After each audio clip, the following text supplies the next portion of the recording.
Денес е Велики петок, ден на жалост во христијанството. На овој ден во првиот век од нашата ера Исус бил уапсен, измачуван и осуден од страна на Понтиј Пилат на смрт со распнување на крст. Годинава изостана во обичајната гужва во православните храмови, но сепак и овој пат и покрај препораките да не се оди во црква и да се избегнуваат масовни собири, верници сепак имаше. Па да, дојдовме во чест на верскиот празник, да запалиме свекички, у чест на фамилијата. Дигнаме се панагичка, за здравје, за убаво. На сите Господ здравје нека дава и се уред. Денеска е најтешкиот и најтажниот празник за сите православни граѓани, Велики петок.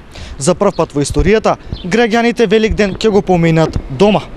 Оние кои што денеска беа во градската црква Свети Никола, ги почитуваа правилата и препораките од страна на владата.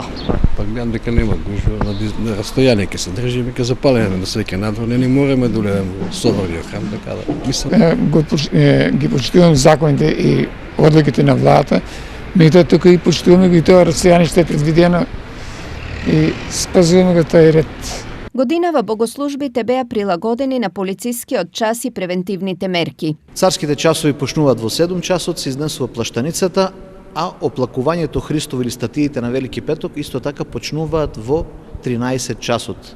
Веќе во 16 часот настапува полициски час, црквите ќе бидат затворени. Со денешниот ден почнува тродневната жалост по распнатиот Исус, но и подготовките за неговото воскреснување. Годинава Христовото воскресение сите ќе го дочекаат во своите домови. Па мислам дека е поубаво. Поубаво е секој да е дома. Поради вироната болест што е, поубаво да е дома секој, да не се шета.